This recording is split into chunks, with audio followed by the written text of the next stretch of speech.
Hello and welcome to this week's edition of Talking TV with my mum, the Geek-Dom weekly Roundup review discussion podcast where we talk about geeky/genre TV shows and we have a good old chat about them and sort of break down what happened each week. So thank you very much once again for joining us, and I'll say at the top of the podcast, don't forget when you're listening to hit that thumbs up button, so leave us a like to let us know you enjoy what we do. Subscribe to the channel if you haven't done so already. Help me to continue to grow this geekdom. That would be fantastic. And also comment. Please comment.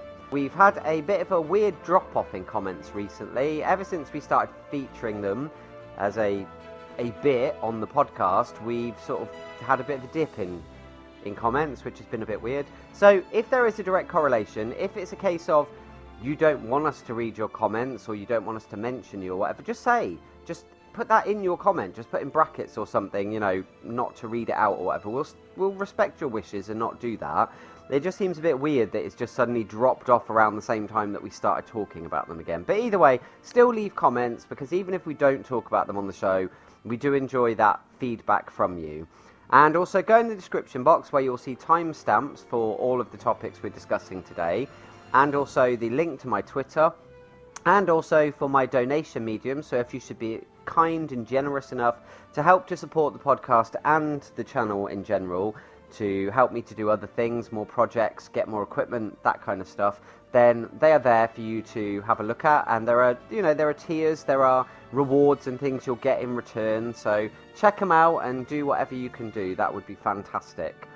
So this week we are going to be talking about the usual programs we have been, which is Lucifer, the finale of Lucifer, Fear the Walking Dead and Legion, and also Agents of S.H.I.E.L.D.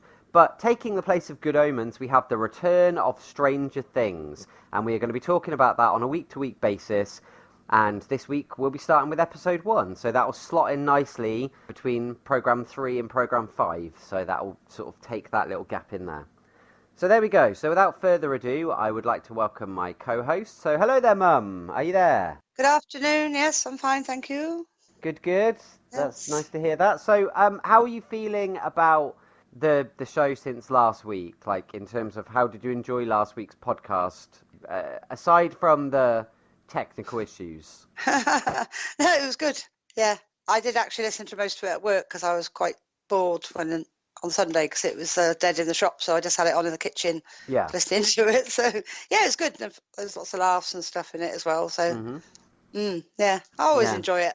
I know it's obviously you left a comment about being sad to see Good Omens coming to an end. Yeah, it was so good, and it's it's finished now, but yeah, it was sad. But move on to the next thing. There's so many other things. My head was going, that'll be coming on soon. Oh, what about that one? And it's like, there's other things going to be coming up in the future. So not like we're going to not have anything to talk about. No, that's very true. Yeah, there's always going to be something, isn't there?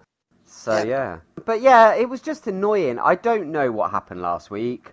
Very spooky that the point in the show it decided to go all weird and distorted and robotic and stuff was when we were talking about the really weird program. Weird program, yeah.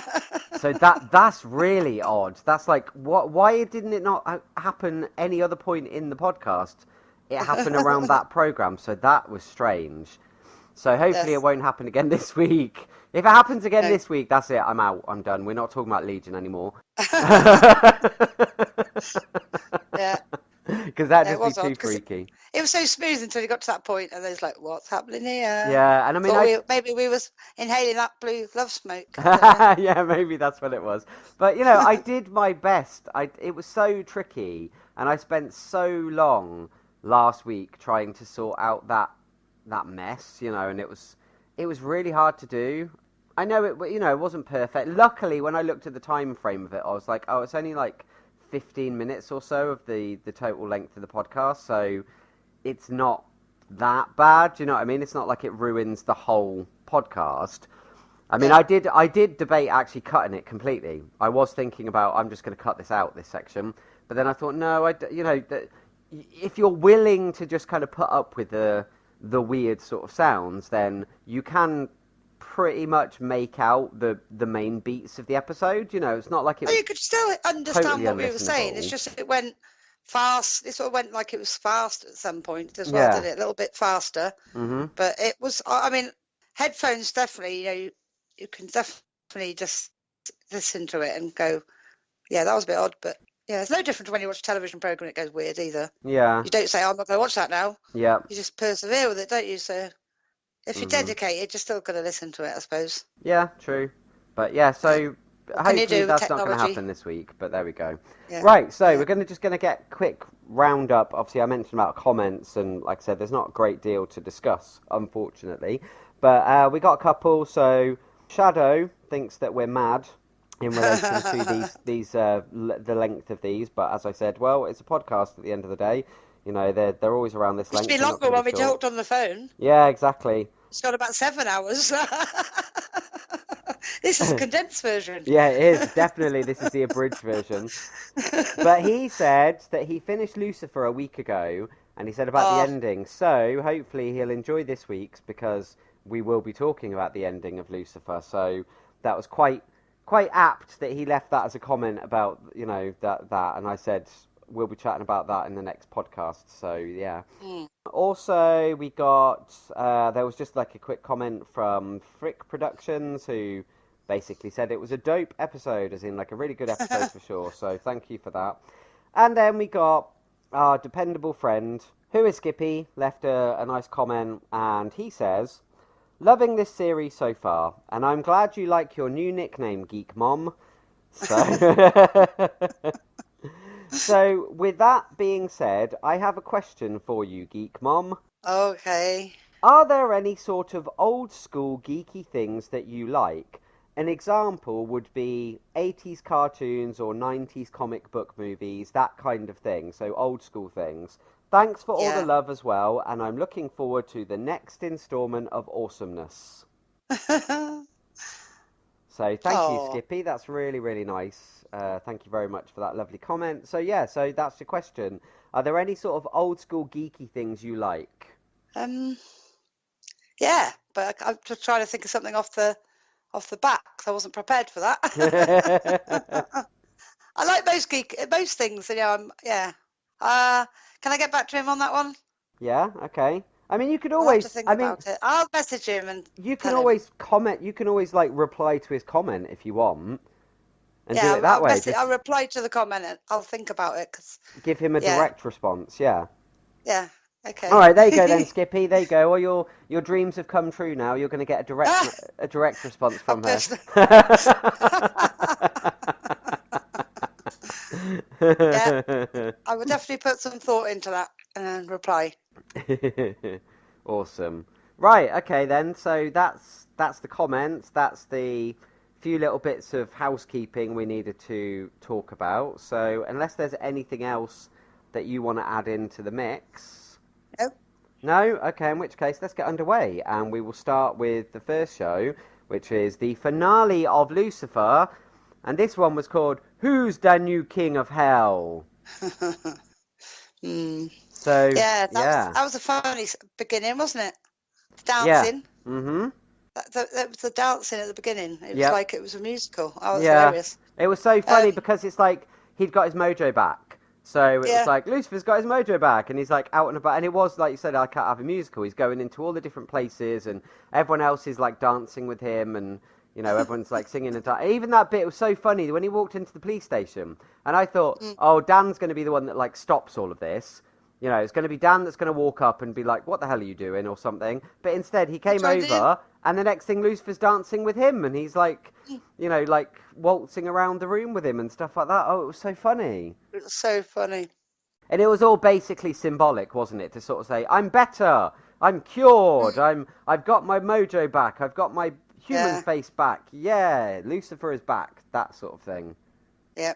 So, so in the story, it's obviously that after that, we found Maze had realised that McKinley bloke had gone from the house, and then we had another funny bit.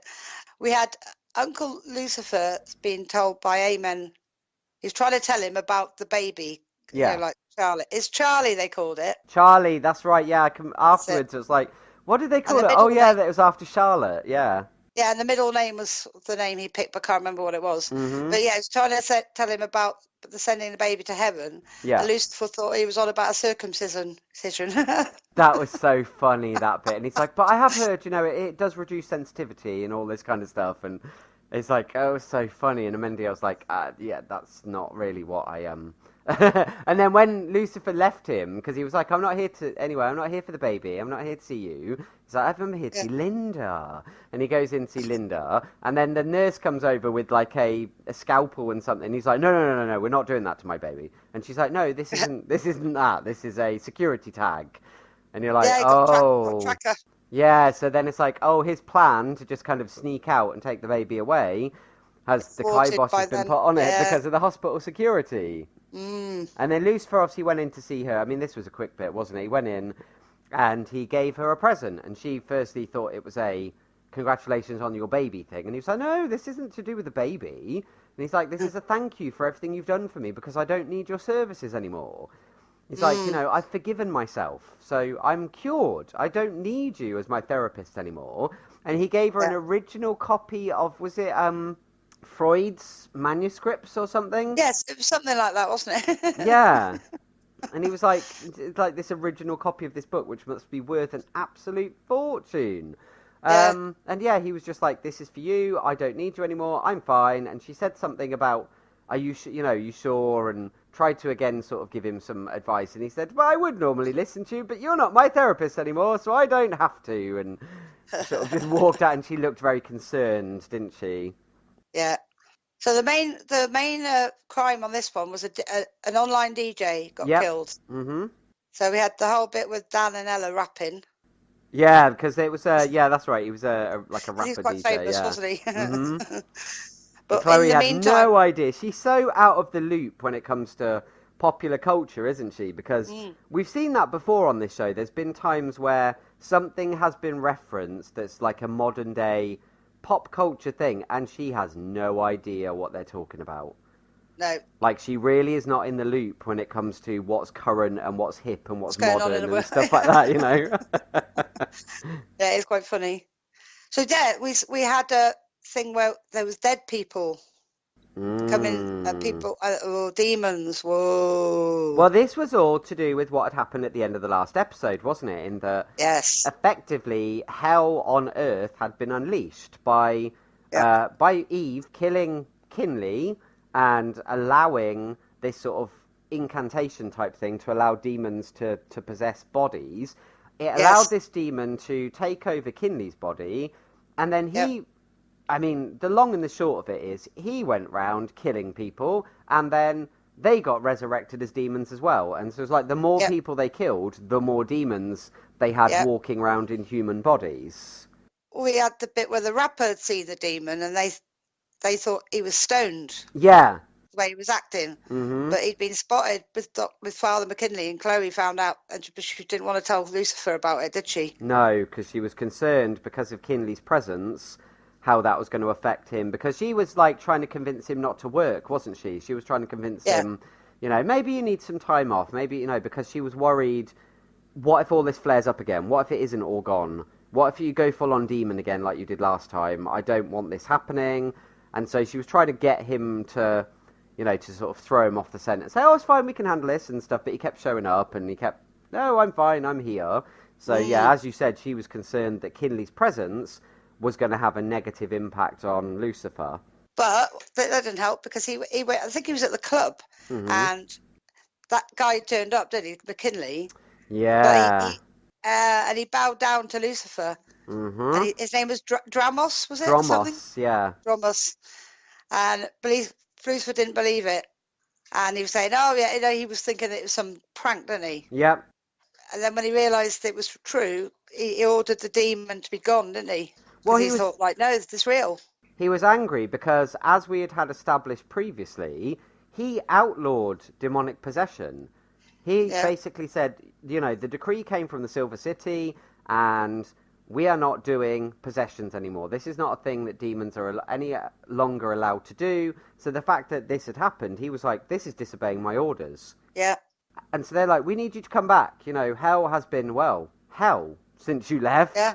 you need to come back, and you need to come back and be the king again, and stuff like that. And he was, and he made his eyes glow, and he basically told them in no uncertain terms, you are not to hang around on Earth, you are to get out of here, you are to go home and do as you're told, sort of thing.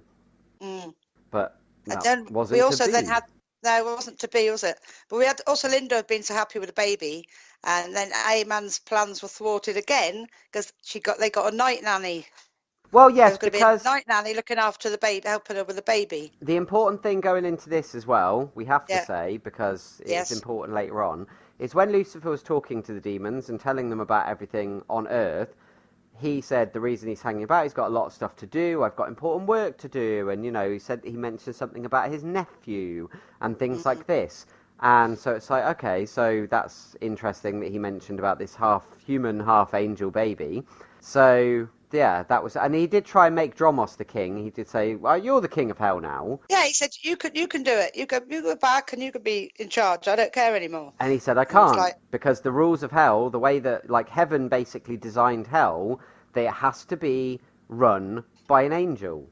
Yeah. Hell has to be run by an angel. It can't be a demon." Yeah. So that was all very important. So yeah, go back to Amendiel and Linda. So they decided to get a night nanny to help her, so she didn't have to deal with it all on her own. Which meant then he couldn't, in the evenings, he couldn't help her. I'll take the baby, and then he could have took the baby away. Yeah. So that was another sort of stumbling block for him. Meantime, Chloe and Maze had discussed about this demon thing because she spoke to Maze about it, didn't she? Well, she discovered that Maze was also tracking Kinley because obviously Maze had gone to Eve. She told her about what Eve they had did given her all of that. Out and everything, yeah. Because Eve gave her all that flannel trying to sort of put her off the case, and then she basically said, I might have killed him and all this. And then Maze starts realising, I know what's going on here, sort of thing. This Kinley guy needs to be taken care of and stuff. And then, as you said, her and Chloe pulled their resources. Well, yeah, they went to tell Lucifer about it. They thought, we've got to tell him. And then they found out he already knew because obviously they'd been to see him. And Maze was not happy because, by all accounts, she's not a particularly big fan of these two demons. No. And she was like, they're idiots, and I really can't stand them, so if they're here, that's not a good thing. And she's like, well, is that when they realised, they're clearly not listening to you? Yeah. They haven't just gone back, so I'll go and deal with them, and I'll sort them out, sort of thing. Yeah, because obviously I think they'd been spotted again or something. That's probably why I think that's what happened. So we went back to the hospital and we found out that the baby had been taken. No, it wasn't the hospital. The house. Yeah. It was at the house. Mm-hmm. And obviously, first thought you're thinking, Amen took it. Then we're thinking, no, the sister took it. Because they said the night nurse came and took the baby. Yeah. And they showed a picture of the night nurse, said that wasn't the person that took it. Mm-hmm. Yeah, because there was all this weird stuff where it looked like it was setting it up that, he finally did it and he took the baby away. And then you're like, well, somebody cancelled the night nurse. So you go, okay, he cancelled the night nurse and he took the baby away. And, the more things it started seeming to rack up that it was to do with him. But it wasn't. When he could prove it wasn't him, then we thought, no, it's got to be the sister. Yeah, he turned up. It's got to be the sister come back to get the baby. He turned up and he sort of said, what's going on? And because in the meantime, at this point, while this was all going on and she was in hysterics, Lucifer had an epiphany and realised, now I know what he was talking to me about in the hospital. So he then tells Linda that and says, about basically he was planning on taking the baby to the Silver City and all of this thing. So when Amendia walks in, Linda now knows everything. And she's like, why have you taken him? Bring him back. And he's like, what are you talking about? And she's like, I know what you were going to do. You took him to the Silver City and this, that, and the other. And then he was like, no, I didn't. I was going to. Yes, I was thinking of doing that. But then I changed my mind. Yeah. What do you mean? Why? Where's the baby? And then it's like, I left the baby with the night nurse. But you cancelled the night nurse. No, I didn't. And then, as you said, they then got on the trace of who actually took the baby then. And so they're running all these checks. In the meantime, you had a little incidental scene as well with Ella and Dan, with Ella being very upset and very concerned about the poor baby, to the point where she started thinking about her faith and stuff again. Yeah, she felt empty because she wasn't believing in God anymore. Yeah. She put a necklace back on, didn't she? And I'll say something. Necklace, crucifix. I know this doesn't happen at this point in the episode, but I want to say it now while I'm thinking about it, because it's not really important to the overall plot. So there was that bit. So she basically seems to have got her faith back. And do you know what I loved? I loved the way that they wrote this. I loved the way that they wrote Ella's moment there, her epiphany. And she said about her thoughts about God. And I thought, it's so true. This is how a lot of the world operates in relation to thoughts about God and whether God's real, or if God was real this, if God was real that sort of thing. Yeah. She put a really good thing there where she said she had come to realise that it's not God's job to prevent bad things from happening. God does not, that's not what God is. God is not some kind of magical genie who, just stops bad things from happening. It's like bad things happen because we were given free will. The reason bad things happen on Earth is not because God lets it happen. It's because that is the way it's meant to be. It's part and parcel. If you start dabbling with, you can't have this happen, you can't have that happen, you may as well take away free will, because all these things are associated. So it's like, God doesn't do that. God doesn't stop the things from happening. God's existence, God is there to help you get through these things.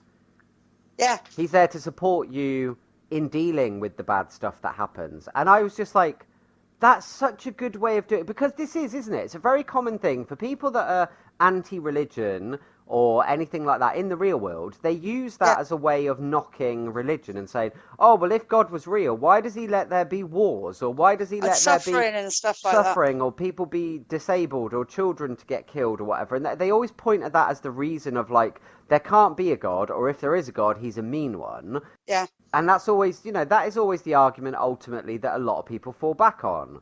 But the way they framed it in this, which I thought was really good, was that, God's responsibility is not to prevent these things from happening. God is there to help us to get through these things. He's there, the point, God, the belief in God, having a religious belief is to give you that strength to get through the tough times, not to eliminate the tough times. Yeah, because it's part of growing, isn't it? That's what we're here for, to learn and find our way through all this maze of stuff. Yeah. Yeah, maze. Yeah. But I just really like that. I just really like. Yeah, I thought that was sweet. That's why I wrote that bit down, because I thought that was obviously I knew you'd be able to bulk it out a little bit. Yeah. Basically, because it was important, I think. Because based on what it's all about, as well as the supernatural side, is important. That part was really important. Yeah. Yeah, so then we realised it was the demons that took the baby. Yes. But Eve worked out where McKinley was, and now her plan has gone wrong, because obviously that's not what she wanted to happen, is it? She didn't want him to come take the baby. That wasn't part of the plan, was it? And what confused me, because you had talking about Eve, that's right. They went and spoke to Eve, and they had a big to do, and she was really apologetic, and she realised, I've done wrong, this is my fault. So she explained to them basically everything that happened, and then it was shortly after that they went off in a huff, because they were like, you stay here, you can't help. So she went off trying to figure stuff out, and she, no, that was after that, sorry, no, I'm getting confused, because there were two separate moments. She did get, she went and saw them first, and she tried to command them, and he was like, you have no power over me. He's like, you don't control me. You might have, you might have summoned me in the first place, but you don't control me. And then he said about the reason they had the baby, and he's like, Lucifer's not our king anymore. We've got a new king now, King Charlie. Well, they had the vial, didn't they? That was given. He had given to Chloe. Yeah. And they were going to use it on the baby to replace Lucifer. So they said he's going to be our new king. So basically, they were going to make him the king of darkness, basically. So we got Lucy, I call him, Lucifer, Maze, and Amen, and Eve all got to where it was like some old church, wasn't it? Yeah, because Lucifer, after that, she got knocked out. She then, when she woke up, she went to Lucifer and she told him and Chloe everything. And she said they talked about the fact that there was something to do with something they had said in their conversation to do with a sacred place, but also something to do with the old gods or old religion or something. Yeah. And so they were trying to piece it together, and they worked out it was the nightclub. I want to say it was called the Aztec or something like that. And it was a converted church that had been turned into a nightclub. So that's where they were going to be performing this ritual, where they were going to give Charlie this vial, which was going to obviously send the baby to hell, and then they were going to raise the baby in hell. That was their plan. Yeah. And so, as you said, the squad got together, and now they knew where they were going. They all headed off to rescue the baby. Yeah, but when they got there, they told Chloe she couldn't go in because obviously they all got sort of powers of a point, haven't they? Yeah. They said it's safer, stay out here. And then, the fight scene was great. Yeah, I loved the big, like, there was some wrestling moves. There was a head scissors takedown at one point, and then there was also like a clothesline and things like that. I was like, oh, so many wrestling moves thrown in here. It's awesome. But yeah, it was really good, and they all paired off, didn't they? They all like broke down to the different so you had the main guy up on the stage, Dromos, with where the baby was and stuff, and then he set off his minions to go and fight them all. And you had there was a girl one, and she went up against Amendiel, and then there was this guy who didn't he have knives too, and he went up against Maze with her knives, and all of that, and it was cool the way they all split up. The fight scene was awesome, wasn't it? Yeah, and getting to see Lucifer fight and stuff was cool. And then was it Eve got hold of the baby and ran out of the church thing with it? Yeah, didn't she sneak up behind Dromos and put a bag over his head or something, which allowed them to take the baby off the altar. Yeah, and they got the baby, but then all the demons were loose. There was coming out the graves and stuff, wasn't it? Loads everywhere. There was loads. Not out the graves. They were in the building. They were coming into the church. Well, they're coming into the building. Yeah. Yeah. And because obviously they were killing people. They were turned into the demon, didn't they? Mm-hmm. But then he turned devil and banished them all. Yeah, he got fed up, didn't he? Because the more demons were coming, and how it all happened. Actually, you missed a very important bit. So Eve got the baby and ran away. The girl demon chased her. She got caught in an alleyway. It looked like it was curtains for her, and then you got bang, bang, bang, bang. And she turned around, and Chloe stood there pumping bullets into this woman. But it wasn't making any difference, and she's walking towards her. Then Chloe, picked up all this stuff, smacked her around the head with, loads of, random things that were just hanging around in the alleyway. And they ultimately knocked her down, and then Eve finished the job by putting her heel through the head of the girl. Oh, no, yeah. And finishing her off. And then they got out of there, and then it's we got the baby, so we got the baby to safety. So then she went into the church to see what was happening. And at this moment, he was up on the altar confronting Dromos. And then all these other demons came in, and they grabbed Chloe, and they were pulling her away. And she basically was like, you be you. I trust you now. I understand that you can be who you are. Be who you need to be and do what you need to do. And then he realised the only way to stop all this was to embrace that again. So he went on full on demon, and he shouted at them all and basically said, I am your lord. You will do as you return from whence you came. You do not belong here. Yeah, that was really cool, that bit, wasn't it? And then they all just started collapsing, didn't they? Because clearly the demon presence in the bodies was expelled. So the bodies just became dead bodies again. And then he turned back into Lucifer and came over to her. And she was very much like, what just, that just sort of happened kind of thing. Yeah. Yeah. What was the bit about Maze? I put no happy ending for Maze. Was that because she realised Eve was not really what she wanted? She went outside and spoke to Eve. And Eve basically said that, you're going to find somebody amazing. And she said, I've just realised that I need to understand who I am.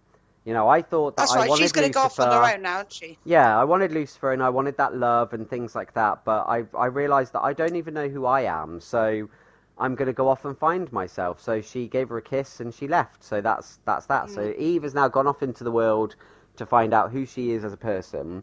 So, that poor May's got no happy ending. The baby got taken back to Linda, I think, didn't he? Yep, and Amendiel said... She said something about... What did she say about protecting the baby? Or so? It was something she said, and he said... Oh, no, she was willing to let him go. She said... Yeah, because of all the trouble, she said maybe it's safer to take him to the Silver City. And he decided, no, he should be with us. Yeah, because of that. Because he said, that sacrifice, you are willing to sacrifice your child for the safety of your child to send him to heaven. That means that you are the right person to look after this baby. And between us, we will raise him, we will keep him safe. Yeah, that was nice. And it was that was a really nice little moment. So there was that. So Eve left. Chloe said about she'd accepted Lucifer and stuff. Was there wasn't any other things to do else. with Then he anyone went back else? to then he went back to the club, didn't he? Yeah. Oh, talk me through this last bit. So he's back at the club and he's looking very pensive and staring out at the balcony and, looking very shifty and worried and edgy and emotional. And she turned up and she, like Chloe said, things would be fine now, that they've done it, they've banished them, they've sent them back. And he said, for now. He said, the problem is, now they know that I have no intention of going back, this is going to keep happening. They're going to find where, and it might not be here. They may emerge in somewhere else in the world. And what am I meant to do then? How am I supposed to keep people safe? How am I supposed to prevent this from happening? And he's like, there's no two ways about it. I can't be here. And she says, no, you don't talk like that. And he's like, they need a king. I have to do my job. This is what I'm there for. If I'm there, it keeps them in check, and it keeps Earth safe, and it keeps you safe. She's like, no, please don't. And she got all upset. And then she admitted then, basically, that she loved him. And that she was his first... And he said that she was his first love, really. And she said she was in love with him, and they had a kiss. But he said, I've got to go. He said, I can't stay here. And it was heartbreaking, because it's like they finally overcome everything. Admitted each other's feelings for each other, yeah. Yeah, and she's overcome her fear of what he looks like and all of this kind of stuff. And it's like, no, I can't do it. And then what I found weird, though, was that when he said, I've got to go back, then he had his angel wings. Yeah. Not his demon wings. No. And so he flew back to hell on the wings of an angel. Yeah, and then we saw him, he was sat on a very tall throne. Tall throne, yeah. And it was just towering above this sort of weird stone, like, city, wasn't it? It was like this, just as far as the eye could see, there were all these like weird stone structures and things. And it was just blue and cold and blue looking. And it just zoomed out, and he was just sat there atop this throne. And it zoomed out, and it's like, wow, that's a lonely place to be, sat on that. Yeah. Above everything, just looking down. That's where he has to go. That's what he has to do. Yep. So he went back to where he should be. And that was it. And that's how it ended. It's like, oh my God. So it was a real exciting, heartbreaking, sad sort of ending of like. Yeah. Eventually, the whole sort of destiny thing caught up with him, and it's like, no, you've got to go back to where you belong. So where that leaves us for the next season, I have no idea. No. What will bring him back? What will happen that makes him come back?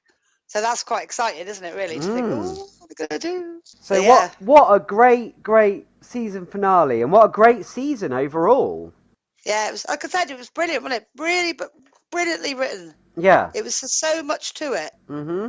It really was. I was so happy every episode. That's why I watch it every time. Yeah. I thought, this is so well written. It's just brilliant. It's probably the best season ever of Lucifer. Yep. I think, personally. Because everybody got their spot. And, and it was mainly, like you say, about the supernatural, about the Lucifer bit, more than the crime. The crimes were there, but the crimes were... The crimes acted as like an analogy for what the characters were going through. Yeah. It was like, through solving the crime, this is going to help us to understand this concept, or this is going to parallel what's going on with them, in the main story and stuff. So it was very clever. Yeah, it's very good. I loved it. So look forward to next time whenever it comes back. Yeah, I imagine it won't be until next year. Yeah, probably. So we'll have some time to wait, unfortunately. But yeah, it was great. Right, so that's one of our lengthier conversations. So we're now going to move to something that I imagine is going to be a lot shorter. And that was this week's episode of Fear the Walking Dead, which was called The Little Prince. Yeah, as we sort of said off recording, that some things happened, but really not a lot. Well, no, basically, the kids, it was quite nice at the beginning, because we had the kids that they took in from the woods.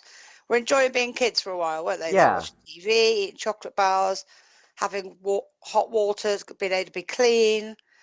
And then all the other guys appeared with bits of the plane. See, I got really confused with this, because we saw the trucks come in, and there was obviously the plane and all the bits of, like, the wings had been taken off because they were going to rebuild it.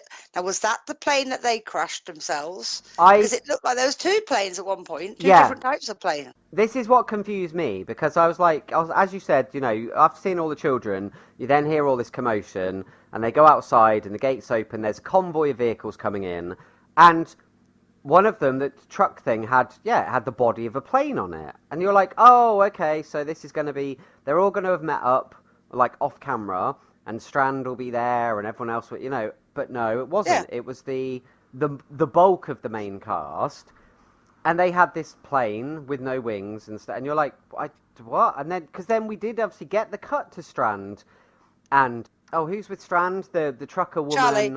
And Charlie and stuff, and it cut to them, and they still had the plane from the previous episode that they got from Daniel.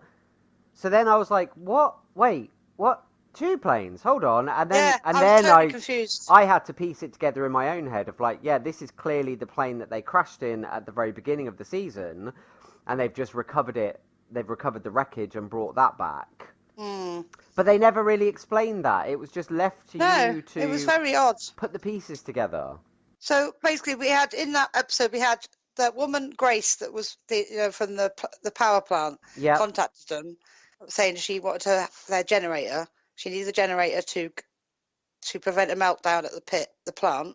Yeah. We also had Morgan not liking his metal pole and trying to disassemble a mop. Disassemble the mop because he says this is more like my. That was quite funny. I did enjoy that. That was so funny. Yeah, that was good. So they're obviously going to try and fix the plane, but Dylan's sister still doesn't want to leave with them. She still wants to stay there, basically. Yeah, because they had that weird, that felt really not Walking Dead world moment. It was really kind of cheesy, sort of sitcom-esque moment where they were about the plane, and they're like, we're all going to work together and we're going to fix it and get out of here. And everyone's like, yay! But it was weird because all the kids were like, yeah, we're going to help. But then it was we're going to help, but we're going to help you go. Once we've helped you, you go, we stay. And everything goes back to normal. Yeah. And you're like, what? And then, I mean, do you want to talk about then, when we found out her reasoning for that? Why she was so... Well, yeah. Basically, they lived at the camp with their families. That's where they ended up when it all started. They were happy, and it got radioactive, didn't it? Or was it when the growlers came and they sent the kids away into the woods for safety? Yeah. When they got back, the growlers that they'd killed had then given them radiation sickness. Yeah. They were radiation, so they had to hole themselves away into that shack we saw them all in. Yeah. And the girl went back afterwards and saw the aftermath of what had happened. Mm-hmm. Basically, but she's still we need to be near them, even though that's where we started. Basically, she just wanted to stay there, didn't she? Yeah. I mean, the whole episode was basically about the plane. There was a bit about trying to build the plane, and we had Strand somewhere else doing something. They were on about they needed propeller. Oh yeah, because they tried to fix the plane and they got it going, and the propeller went flying off. Yeah. They said, where we're going to get some more propellers, and Strand had some ideas. This woman, they got the idea from the guy with the beer, some poster he had. Yeah. I didn't really see the poster, so I was thinking, what are they looking at? Yeah. And he said, I've got the propellers, and he was in a hot air balloon. Yeah, there was a hot air balloon. That's right. Yeah, you got that weird moment. You sort of jumped. I was waiting for you to build up to that, and you just sort of steamrolled through it. So yeah, as you said, that they had the poster and stuff, and then you didn't see them again for a little while, and then they're having this backwards and forwards on the radio and stuff, and then Strand's like, "We're going to be with you soon." You're like, "What?" Look over there, you'll see us. Look over, you'll see us. Look up. I'm like, "Look up? What?" And then they come over the ridge, and it's a giant beer bottle hot air balloon. He goes, all we need is a giant coaster to land on. Yeah. And it was like, what the hell is going on? So clearly, the only thing... Because they didn't really talk about it massively, but it was clearly that balloon was related to the guy that was the beer brewer from previously. Yeah. And he must have had that hot air balloon as a promotional thing.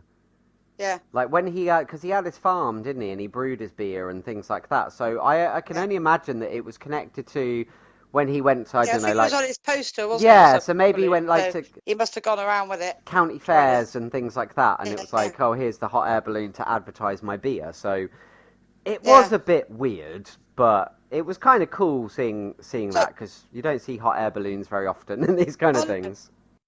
Right, so obviously Grace had asked the generator. Morgan had gone to meet up with her. Yeah. And there was a roadblock with cars, so she asked Morgan to help her move the cars. Mm-hmm. She got him to suit her. She got suited up, and she stuck all, got him to like secure all the gaps to make sure nothing could get into a suit. Yeah. And then sent him to the truck and said, "Oh, there's another suit in the back." And then he went to the back of the truck, and all there was his stick that got contaminated in the second episode. Yeah. And he was like holding it because it was all wrapped in paper. He was like looking at it, going, "Oh, that's my stick." And he's saying about some guy had given it him and all this stuff, and there was never going to be a suit. And she goes, "I'm sorry, but I can't take you with me." And she just jumped in the truck and drove through the barricade on her own. Yeah. And just left him stood there. It's like, oh, okay.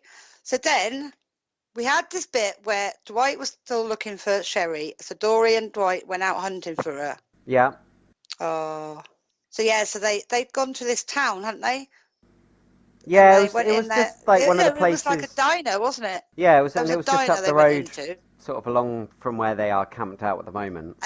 And he said that did he say something like when he was there last, that guy was alive? Mm-hmm. Oh no, he was dead last time. Yeah, was he dead? Yeah. Oh, I can't remember. Yeah. It was something to do with that. Anyway, so still looking for the thing, and there was a ticket in the diner that then was another clue. Yeah, because then there was that whole thing like you do sometimes as a kid where the imprint is left on the receipt or what, or the piece of paper if you've leaned on something else to write something. So he used a pencil to sort of shade over the top of it, and then they could see what was there, couldn't they? It looked like storm is coming, can't stay on, so switching to country roads, honey. Yeah. And he's going, oh, I've been looking all the wrong places. Yeah, I've been looking on the wrong roads all along, yeah. Yeah. And then Dory went out and checked the car that was out there, and he found that other letter, which was telling her basically, she was just telling him basically to not look for her anymore. Yeah, if he started reading it, I thought he's not going to tell him. Mm. Yeah, it was like if you find this, and if you're following me, stop. Leave me now. Live for yourself. Leave me be. All that kind of thing. Yeah. And so John looked quite emotional. Did you think that as well when he read it? I thought he's not going to show him that because he called him, didn't he? Because I found something. He started reading it because Dwight didn't come out straight away. He carried on reading it, and then when Dwight did come out, he said about there's lots of stuff in there or something. Oh, we can get some supplies, and he went, "Did you find anything?" He said. He looked at him for a few seconds and went, "No, nothing." I thought he can't break his heart like that, can he? Mm-hmm. He's like, "Oh, I love Dory. Yeah. I want to wrap him up and go take him home." So that was quite important because obviously I think she's going to turn up at some point.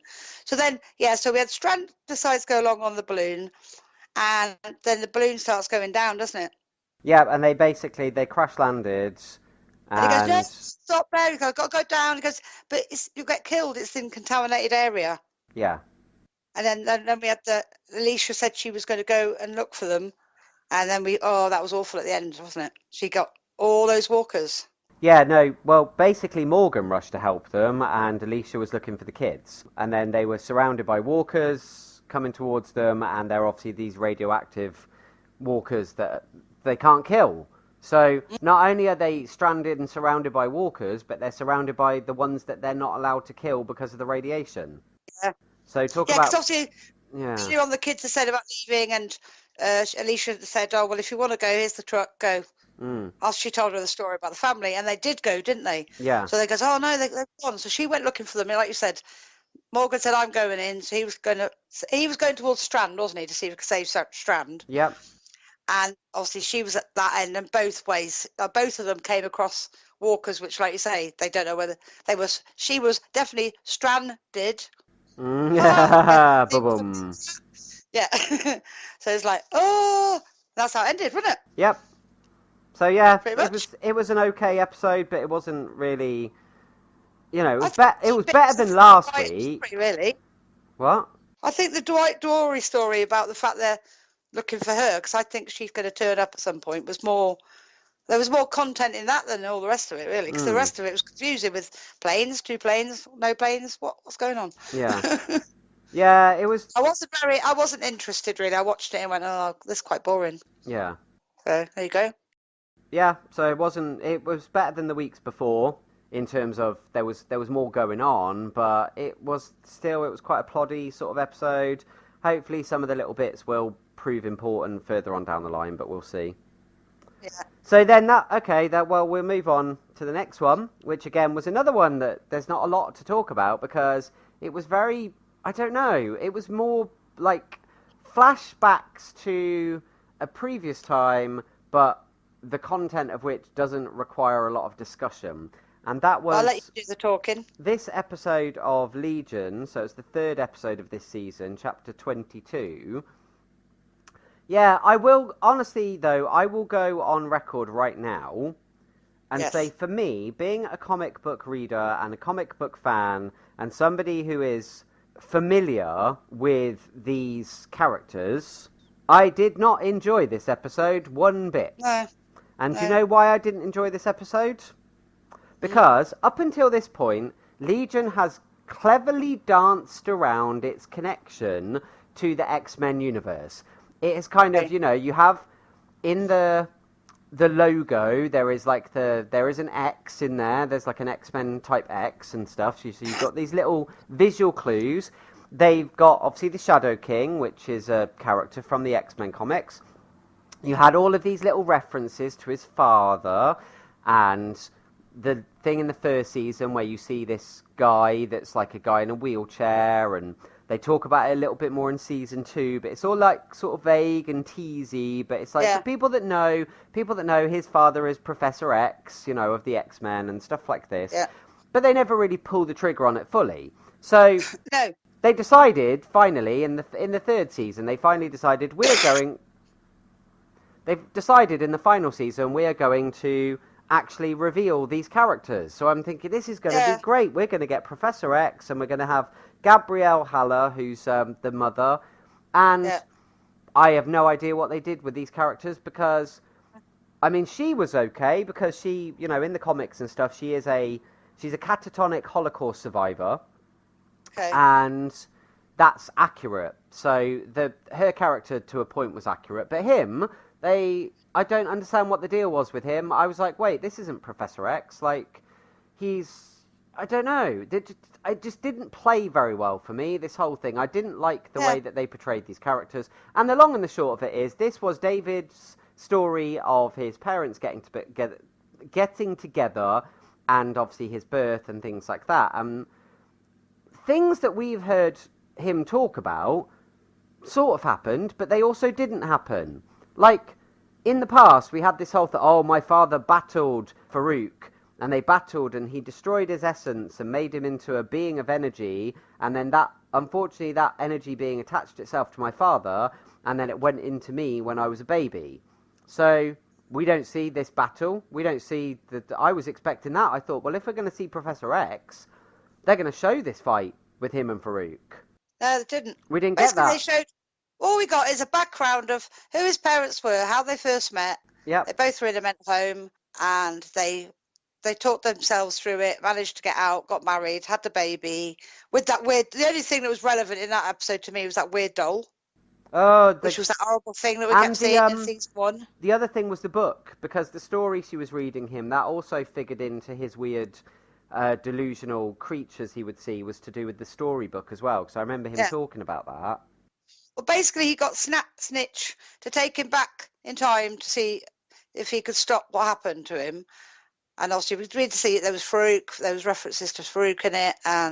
But yeah, it's very odd.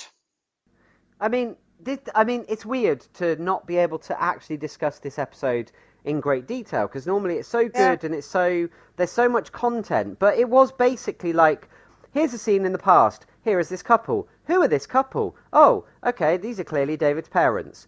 Here are David's parents living a nice life. Then we find out that Charles is a mutant, and he has built a device, and that device allows him to find that there are more like me in the world. I must go to America. Right. So he goes to America, leaving her at home with the baby. And then it jumps, and the next thing, and this is what really confused me, was the fact that... backwards and forwards all the time, wasn't it? And there was no indication of where was when and what was what. So I thought, wait, so he's gone to America, something's happened, and the next thing he's been committed to a mental institution. But it turns out that, no, this happened prior to that, and it was because he was a soldier, the result of certain things that clearly happened to him during the war had led to him being in this hospital, and he then met this woman, and this woman didn't speak, and she was strange, and then he started going into her mind because he was starting to learn how to use his powers. She then snapped out of whatever catatonic state she was in, and she knew that he'd been in her mind, and they started talking, and then they started hanging out, and then you got all of these like montage sequence of them spending time together, eating food together, dancing. And it was obviously clearly playing out that the more time they spend together, they're falling in love. Yeah. And she's clearly ill. We never really got to the bottom of what was wrong with her, apart from she was a Holocaust survivor, and she had something. I presume it must have just been that. I mean, for going through what happened during the Second World War and the Holocaust, it messed up her mind. She was gone a bit doolally, and that was about it. And then this burgeoning romance, and then one day she came and got into bed with him and said about not wanting to be there forever and living in a big house. And he said, well, I can do stuff. Let me show you. And then he made it so that they could leave, and everybody was cheering them and like, yay, congratulations. And they left the hospital, and then somehow they ended up getting this lovely house. I don't know where the finances or whatever came from to get that, but they ended up with this lovely house.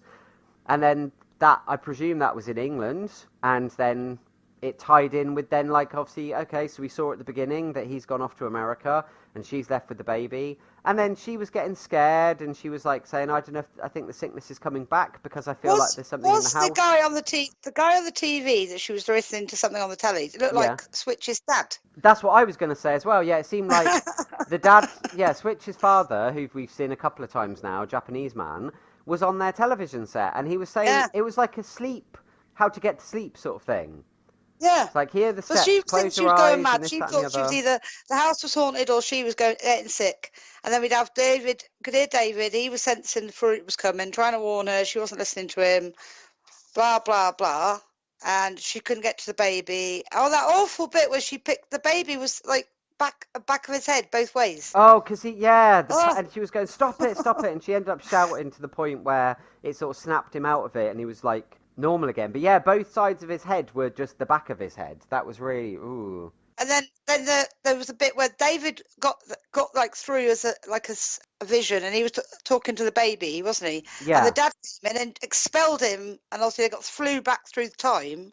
Well, he was talking. The problem was, what was weird here was that around this same point where he was trying to intervene in the timeline and obviously try and prevent things from happening, the essence of the Shadow King was also bobbling about, and it sort of created this weird amalgamation of half David, half Shadow King. So he was all distorted and weird looking. Yeah, because so then know what he was seeing. When the mother saw him, when he was able to sort of make himself appear more, she saw this thing. She screamed because she's being presented with what to her looked like a monster. And then, obviously Charles came running in and expelled him, which then caused the Shadow King smoke that we kept seeing floating around the house. Yeah. Then that was able to then float around in the air, and the other David that we saw, the sort of future David, disappeared. And that was the point in the story where he got kicked out of the time corridor. She came after him, and then you're like, oh, okay, so this is what's been going on. We've been watching this story, this flashback, but he's actually been there during this flashback. Because there was all them weird things like the baby dreaming, and it was all psychedelic lights, disco lights and music. Yeah, the love smoke and everything, and all the music. And the mum could hear the music, and she was like, I think I'm going mad because I keep hearing music, and it sounds like there's a party going on, and it's she was obviously hearing it because of her connection to both baby David and adult David. Yeah. It was all very strange, and ultimately he couldn't stop it, and she was like, I can't take you back. because she pulled out another tooth, and she was like, we can't do anything, I can't take you back. And he's like, oh, because he was trying to prevent, because there was that bit that he was trying to also stop it going into the body, and it did go in the body, and eventually the baby got taken over. The mum was dead, and the Shadow King was there, and he possessed him. And he was sat there in his mind on a chair with the baby in his arms. And he's like, oh, you're such a good boy. I will look after you. I will take care of you, my beautiful boy, and all of this lot. And it's like, oh. The other thing that confused me was that in the comics, and also in Legion, they set up the fact that Charles Xavier, the first mutant he met was Farouk. The first other of his kind he met was Farouk. And when their ideologies didn't meet up with each other, Xavier tried to stop Farouk. Farouk fought him back. They ended up battling. Xavier won, expelled Farouk's mind onto the astral plane and discarded his body. That somehow then connected itself to Professor X through the astral plane and was able to then get free, go into his infant child and possess David. That's all, what we've seen in the show. In this episode, it seemed as if they had already had this battle because the shadow stuff, the smoke was already floating around. But then you got the whole thing, and this is what I'm saying about the timelines being confusing, because then you have the whole thing of him going to America because he had discovered another one like him. Later on in the episode, he phoned the wife and basically says it was all a trap. And he said that it was Farouk, and he led me here, and that he's not good, and all of this sort. So then you're like, okay, so he left to go to America to meet who would eventually end up being Farouk. Presumably he would fight Farouk and do all the stuff that, is known by the comics. But then it's like, how was the essence already in the house, even though he hadn't fought him yet and hadn't brought the essence back with him? And I was so confused by all of that. I was just like, this doesn't add up. Well, it's even more so for someone like you who knows about the comics. So as a viewer, whoever's watching it that is a fan of the comics are going to go, well, obviously to me, I don't understand because I've never read the comics. Yeah. To me, but to you or anyone else out there listening is probably thinking, this is nothing like it should be. It just was a stupid episode. I'm sorry, I just wasn't happy. I think that there were so many ways they could have told this story better. Considering that they, like I said, they've been teasing for a long time having this connection to the bigger world of the X-Men. Yeah. I don't think they did it as well as they could have done. Didn't do it proud. No. I mean, maybe, maybe there's some people out there that either don't have the comic book background that I have or whatever. Like me. And yeah, like you, but also maybe not as critical as you, or whatever. They might look at it and they might watch it and say it was really good. But I think for us two, for our tastes and for our ways of reviewing these shows and stuff, it just didn't quite hit the mark. No. So hopefully it'll be back to how it should be as of next week. Yeah, I mean, I'm worried now because obviously if they're doing it like that, they're rushing it to get it finished, and then I'll put the connection in. We've got to let everyone know why he's like that and all this stuff, show it visually, and then just because they need to get all the information in before they finish it. Yeah. I won't be happy if it's a crap one next week. After it being so good up to like the first 2 seasons were awesome. Yeah. And even the beginning has been good so far, so it's like, really? That was just a blip. Mm-hmm. So we'll see. Yes, indeed. So there we go. So that is the end of Legion for this week.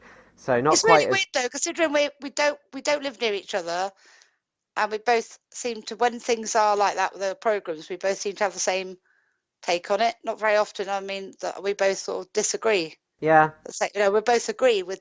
Oh, really? So it's interesting, that, isn't it? Our connection, our telekinetic. Well, it's quite interesting that you talk about telekinetics and powers and things like that, though, because that sort of quite nicely connects us to what we're going to talk about next, in a way. Yeah, see what I did there? Yeah, very nice little segue. So, folks, we are now going to discuss the return of one of the best programs in years.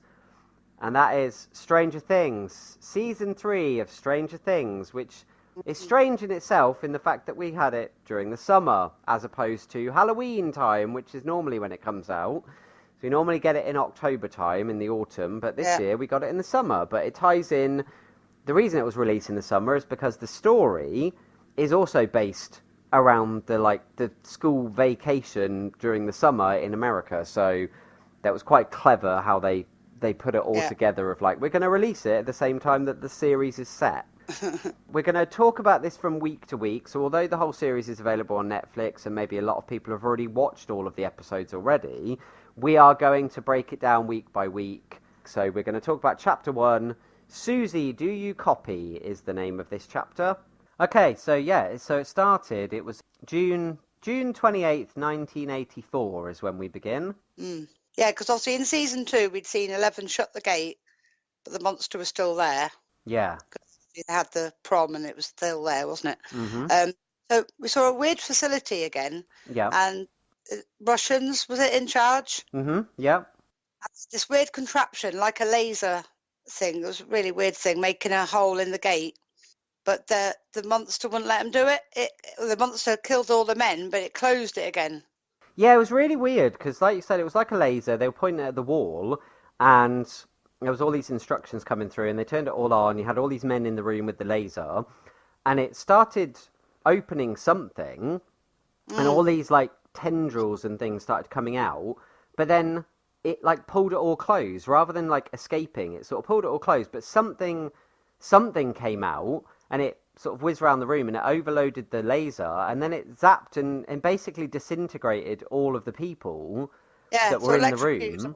Yeah. And then you had this like general looking fellow walks into the room, just sort of walks through, looks down at the piles of bones and stuff on the ground without a care in the world, and walks over to the wall and just puts his hand on it.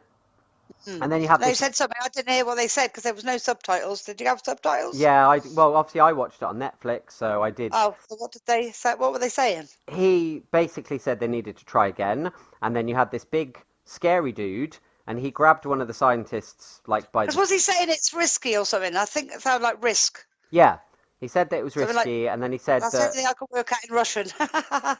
He said it was risky, but that the general was like, I want you to keep trying, and he basically said, you have a year. You have a year to fix this and get this all sorted. And the man was like, oh, okay, sort of thing. Yes, boss, sort of thing. Yeah. And yeah, it's like, okay, all these people died, but get back to work and fix this because we want to do whatever this thing is. And that's when it obviously zoomed out, and then you got the shot to realise. Because I thought originally, I was like, wait, they're in the facility. Yeah, they're in the facility from the previous 2 seasons, and then it's they like, were no. underground, weren't they? Yeah, it's a different facility, and it's a facility in Russia somewhere. So it's like, oh. Now, I will say, because up until now, so in the confines of this first episode, this was my thought process at the time. My thought process was like, I started straight away, I was like, Russians, why are they Russians? How do they know about the Upside Down? And then I thought, wait, in season 2, when we got a little bit more background into 11 and the experiments that she was put into, when they were trying to obviously use her abilities and the other people, the other children, the other experiments, they were trying to get them to act as like spies. They were having them go into this in-between space where they could infiltrate Russian correspondence in order to basically try and win the Cold War between America and the USSR, and they were using them as like secret agents almost. So my only thought was maybe this is how they became aware of it. If they somehow became aware that the US were conducting these experiments, and they became aware of certain things in relation to 11 and any of the other experiments going into this space and sort of tapping into Russian communications, maybe that's how they've become aware of the existence of this other space and things like that. Yeah. That was my thought at the time. That was the only way I could. They referred to her as Russian, didn't they? Kept saying in the other episodes about this Russian girl. But she wasn't Russian because obviously some. You know, when they were looking for her that time, they said she was Russian, didn't they? In the previous episodes. Yeah. So anyway, then we sprang forward a year later back in Hawkins. Yeah. So we have Elle and Mike are now an item secretly from Hopper. Is it Hopper or Harper? Hopper, yeah. Hopper, that was hilarious. It's like you'd hear them in the room walking, don't shut the door, and then they'd be sat on the bed going, what's up, what's up? Yeah. So then at the mall, we had Lucas, Max and Will sneaking into the cinema where Steve works in the ice cream parlour. This was and brilliant. a new girl. Yeah, that was so funny. It was so good, like the way that you got the introduction to, because we knew that the mall was coming, because in all the promos and the adverts and stuff, they showed Hawkins has now got a mall. So you get to see this mall, and like you said, there's this place, and it's an ice cream parlour that Steve now works at, and the kids are all going in, and they're like, let them through, and you got, I love the whole thing with the girl, and she's like, Steve, your children are here. And he comes out and talks to them, and then he's like, come through. And we also had Lucas's little sister still dissing him. Yeah, she's and big girl, isn't she? He's like, they were having bickering backwards and forwards, and he called her a mall rat and stuff. She's hanging around with her friends. And yeah, they got let through like a back, like the sort of behind the scenes tunnels type thing that connect all the stores together from the background. And he let them through there, and they went through these tunnels, and then they came out in the cinema, so then they were able to actually go into the cinema for free. Yeah, were they watching Day of the Dead or something, wasn't it? Yeah, that's right. Yeah, Dawn of the Dead, wasn't it? Yeah. Dawn of the Dead, that's it. So yeah, so they all got in there, and then all of a sudden there was a power cut. Yeah. And the whole town all went off. And Will had a funny feeling. Will, yeah, again, poor old Will. I put poor old Will again, bad feeling. There was some sort of magnetic thing. That was when the magnets, Mum went, what's happened to the fridge? And all the magnets of the fridge had fell off. Yeah, because you got obviously the whole thing with the picture of Bob. Yeah. Super Bob, and it all like fell off the fridge and stuff, and it was like, oh, that was sad. Yeah.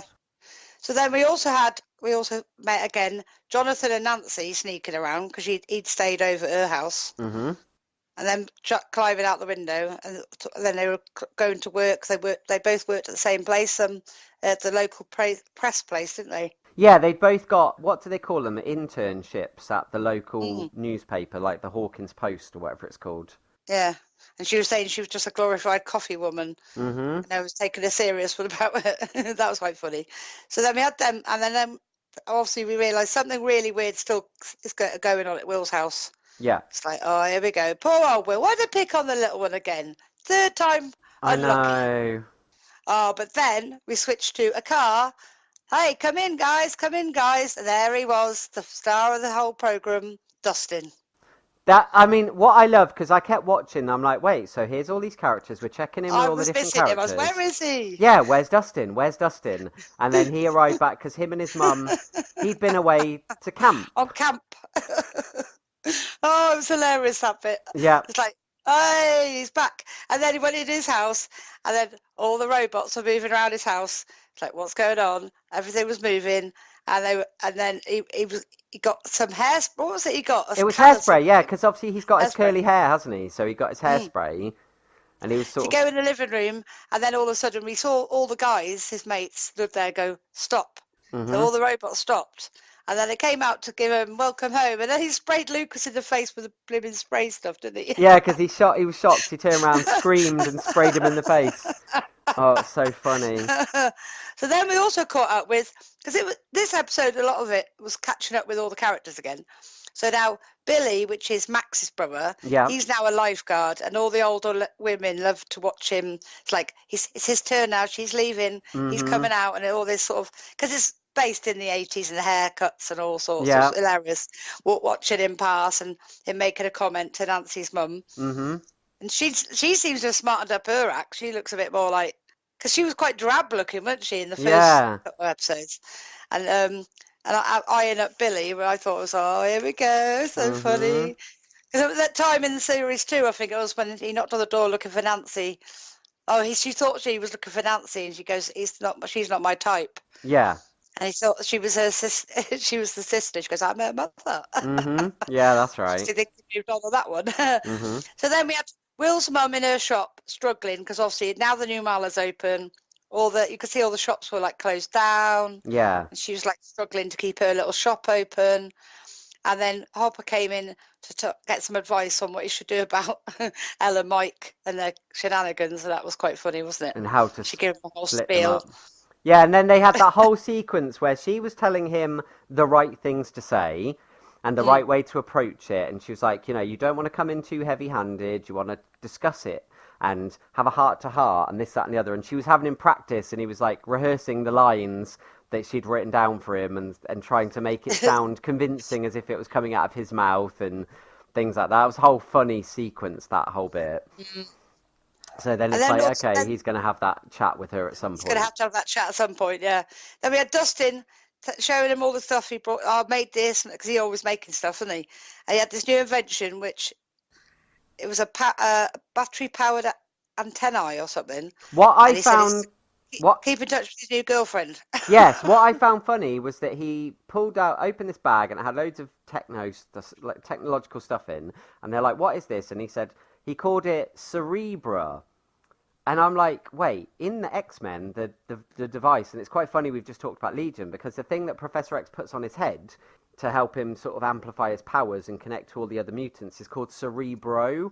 So I thought that was quite funny. I was like, is that like a little covert like reference to Marvel Comics and stuff?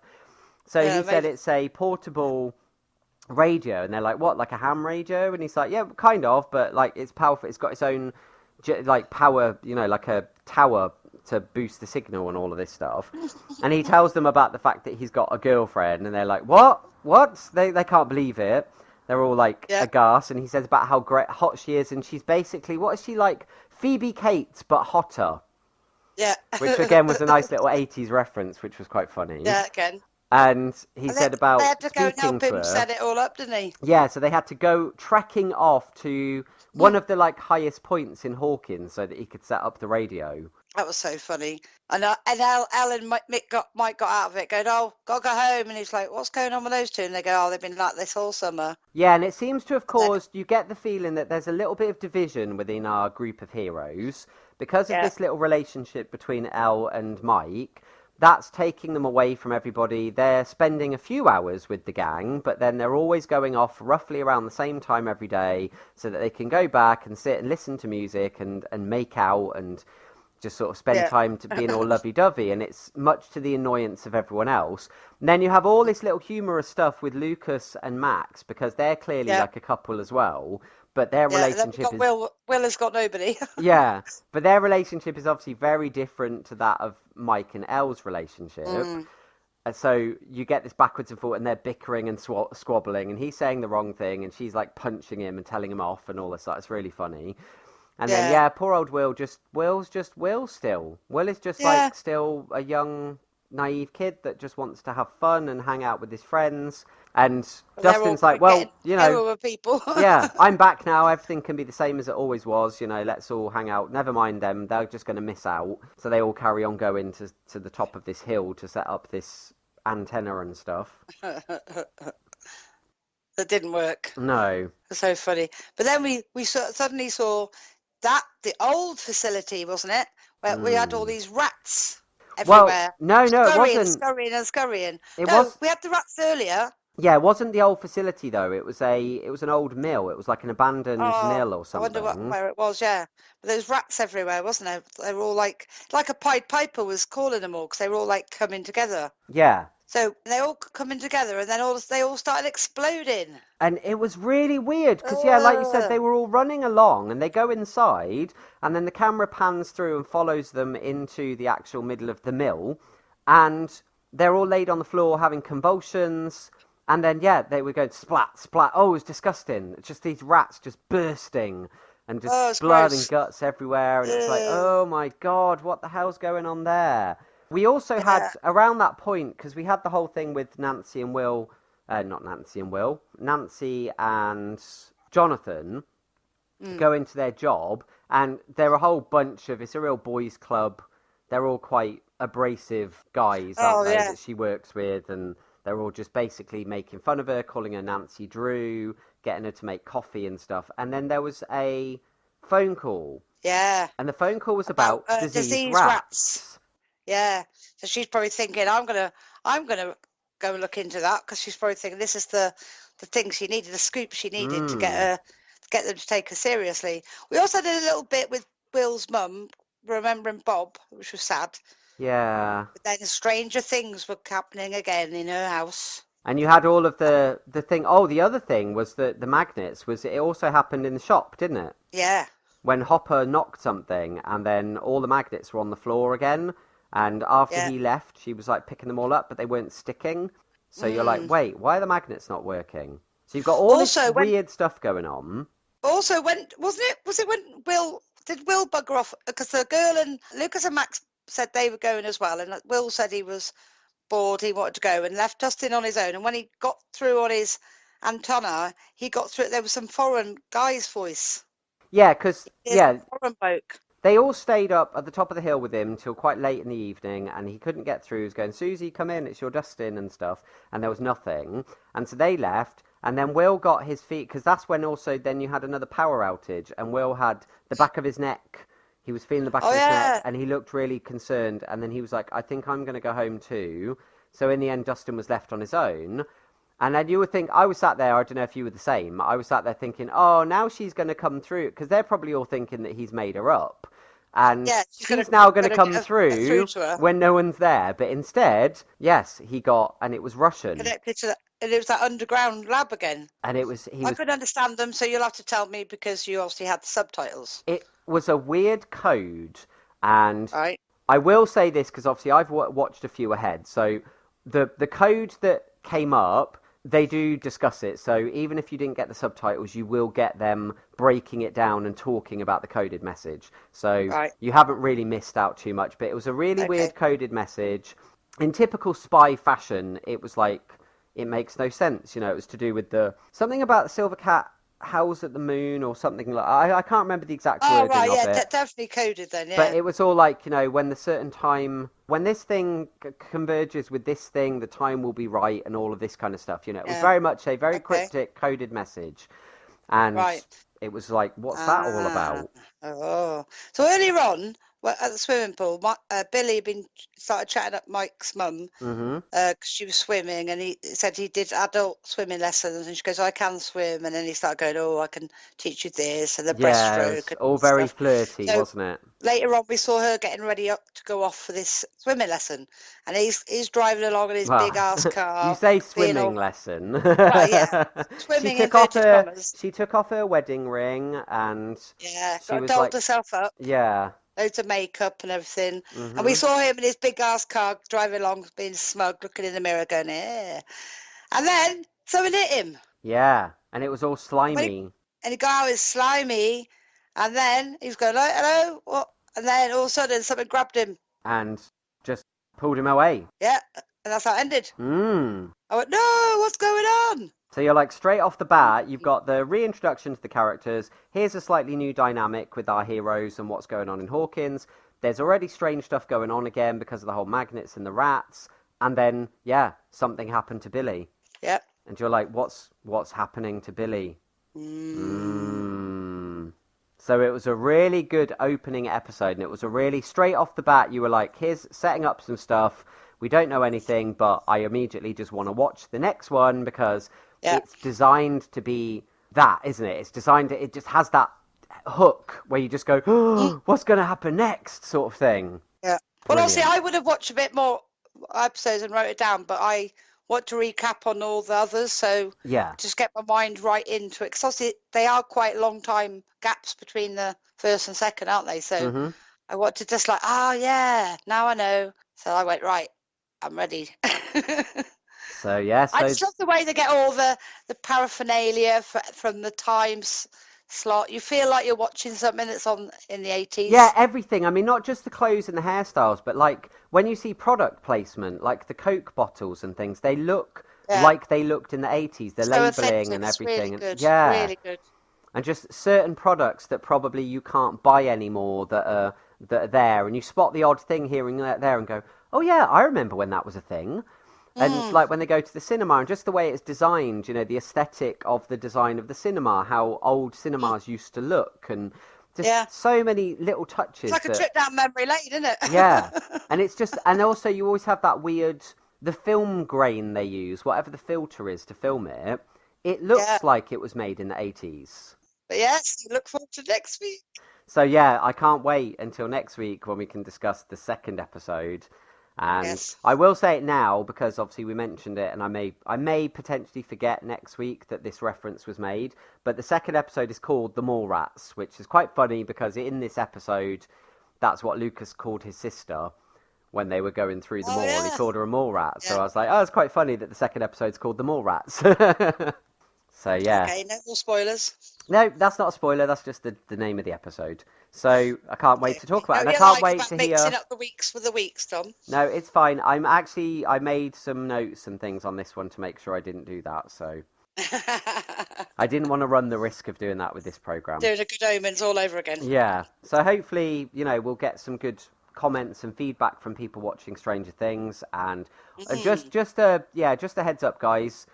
If you have watched the whole series, as I said, we're talking about it week for week. I have watched quite a few episodes. Mum hasn't, so please no spoilers in the comments section because otherwise I'll have to delete your comment. Yeah, because it'll ruin it for me. Yeah. Right then, let's go on to the last one then. So now we go into this week's episode of Agents of S.H.I.E.L.D. And this was part 1 of a 2-part episode called Collision Course. So, interesting. Your thoughts? Yes, my thoughts. You know what my thoughts are. Anywho, so we had Fitz and the gang. They were on their way to Earth. Mm-hmm. So they're in the ship. We've got Sarge getting impatient, but they want the answers. Basically, he said a beast will appear, and he said, I need the truck. So he got the truck, and he got Daisy and May, and one of his crew. Yeah. And he had to decide which one, and he picked Snowflake. Yeah. And at the time, he didn't know anything about Daisy's powers, did he? That was great. Yeah, because he's like, what can you do? And she's like, I'm a hacker. And then Snowflake was like, what, you hack off limbs? And she's like, no. She's like, no, with computers. I can hack into computers. And then he's like, oh, well, that's going to be useful, isn't it? It was really like quite sort of condescending about that. Like, yeah, that's going to come in real handy. And then he realised the tracker they needed wasn't working. So he said to Mac, who got, and they sent Geek-Deek. Yeah, Geek-Deek. Got Geek-Deek to help him out. So yeah, so they had 17 hours to the target, wherever he was going, and Mac was going to track him. Yeah, but he said not to, didn't he? Because in their conversation, it was, I'm going to lead the charge here. If you'll put me in charge, I'm going to put the crew together. I'm going to drive to this location, and you're going to stay here. No one's going to follow. No one's going to come after us or whatever. And he's like, no, that's fine. We'll stay in our base. And then you get the little, the clever usage of words by Mac, because then he says to Yo-Yo, yeah, we're going to stay in our base. Just we're going to be in the Zephyr. Because I didn't tell him that we also have a mobile base. So it's like I didn't lie to him. I just didn't really tell him the full story. Yeah. So I told you so, because there was some incident with that woman on the plane. We get the bit where we see Fitz and Simmons, and we have this weird bit where she was sat singing to something. Yeah. And you see in her hands what she's singing to, and it was a shrike. It was she was almost she was creating a shrike in her hands. Yeah. And you're like, and what? I called it 1-0 to me. It was, yeah. I mean, I sat there and went, wait, so I was wrong. So she is the thing that's coming. She is the villain. And then you had the whole bit where she had that conversation with Fitz and Simmons, and they're trying to discover a bit more about her and what's she after? What's she doing? Who is she? Where's she from? Sort of thing. And she talked about, like, she came from a world that was destroyed. Yeah. And there was she was then searching for things that had been taken, artifacts that had been taken from her world. And she called them a name, and they didn't really know what they were. But then she said these things had the ability to connect through space and time and this, that, and the other. And then they were like, monoliths. And she was like, oh, you're aware of them. And then they're like, oh, we've heard of them, and then Fitz, didn't know what was going on here. So Simmons kind of took over the conversation, and she was like, oh, yes, yeah, we heard about these. And she said about the chromacrons, and didn't they have some of them or something? Yeah, she said they kept them, and she was claiming their planet was destroyed when she got there. She reckons she went to Chronicon to get them, but when she got there, the planet was already destroyed. Yeah. And that Sarge had killed. Yeah, the person basically she said that one of the other reasons she needs to get to Earth is because she's got to try and look for these artifacts, and that there's someone there. And she said something about now, and this is when it changed for me again, because even though I was like at the time, okay, Mum seems to be right because she called it the other week that S.H.I.E.L.D. was going to be the beast, the god, whatever. But then she made a comment about Sarge and said that she knows what he really is. Yeah, she said he killed her crew and she knows what he really is. So I thought, ooh. And I was like, wait, so is this going to be like a bait and switch? Is it going to be that like it's setting her up to appear like she's the baddie, but our initial thoughts about him and his crew, are they the baddies really? Is it going to be a real twist in the tale, or is there going to be something else going on here? There's definitely, I will say now, I will then, for the record, for the benefit of the court, Your Honour, I will say that last week I had a different tack altogether, didn't I? And I said, I don't think she's the being, because he's saying she's a god, she's super powerful. But then if she was a god, why would she have not used powers to get them? Why does she need a ship? All this kind of stuff. I was like, there's too many things that sort of go against it.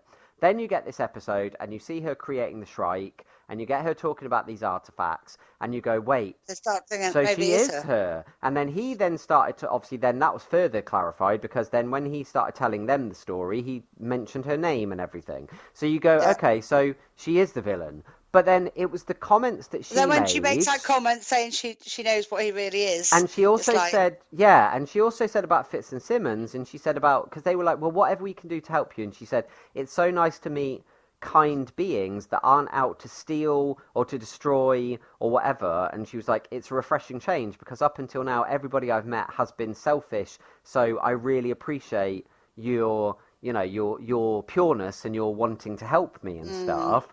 And obviously as well, we saw throughout the course of the episode that nothing happened to Fitz and Simmons, so then I'm really questioning what's going on here. We're really not getting the full story, I don't think. No, we don't not get the full story. But she did.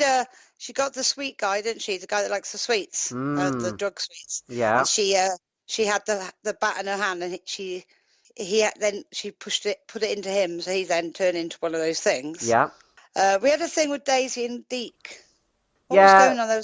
It was wasn't it just? It was another conversation about what's been going on since they've been apart and stuff. I can't remember really, but let's forget that bit. But anyway, you did also have a weird moment with Snowflake and Deke where you thought she was going to kill him, and then Sarge came in and basically was like, we need him to fix this device and stuff, so don't mess about with him and stuff like that. And you're like, okay. And she's like, you have a beautiful essence inside you that just wants to be spilt out everywhere and all this that. And you're like, well, you're really creepy. We also had May and Daisy talking about Sarge, because obviously Daisy had also confronted Sarge earlier on about the DNA thing, didn't she? Yeah. And she was sat in front of the truck, and she ended up sitting in the back of the truck. Mm-hmm. But then Matt got a report from Vincent saying about the birds and this S.H.I.E.L.D. And the picture was a woman, and there was all these things around her. Yeah, because they then looked at like you said, they looked at this image that was taken from like South America, and it was a carving, and it had all. And she said, "What do these look like to you? Birds or something else?" And they're like, "Yeah, they're Shrike." And then this figure in the middle is clearly her. And he said that the translation of her name, that they'd seen all these things to say her name was S.H.I.E.L.D. or S.H.I.E.L.D. Yeah. And then they found out 1,000 years ago she escaped from a realm of fear and darkness. After she escaped, she tried to track down the relics from her realm called Dialis. Dialis, yeah. Dialis. Which are the monoliths. Yeah.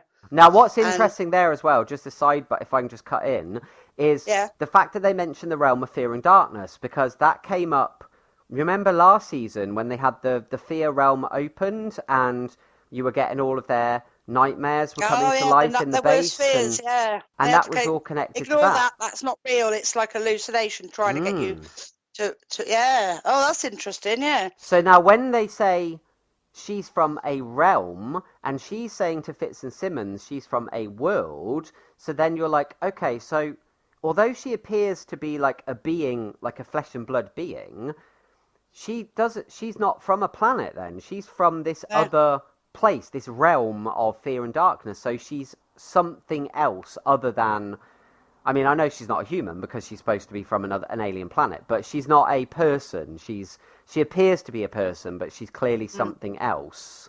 We also had that bit where on the plane, the crew, Sarge's crew, were getting really annoyed about it, or weren't they? The fact that they'd been left behind. Yeah, and you had the big guy They were planning something, weren't they? And they actually got out, didn't they? Yeah, because the big guy had been put in one of the pods, and the little guy had been tied up. Chained up, yeah. And he kept like trying to antagonize the guard that was there.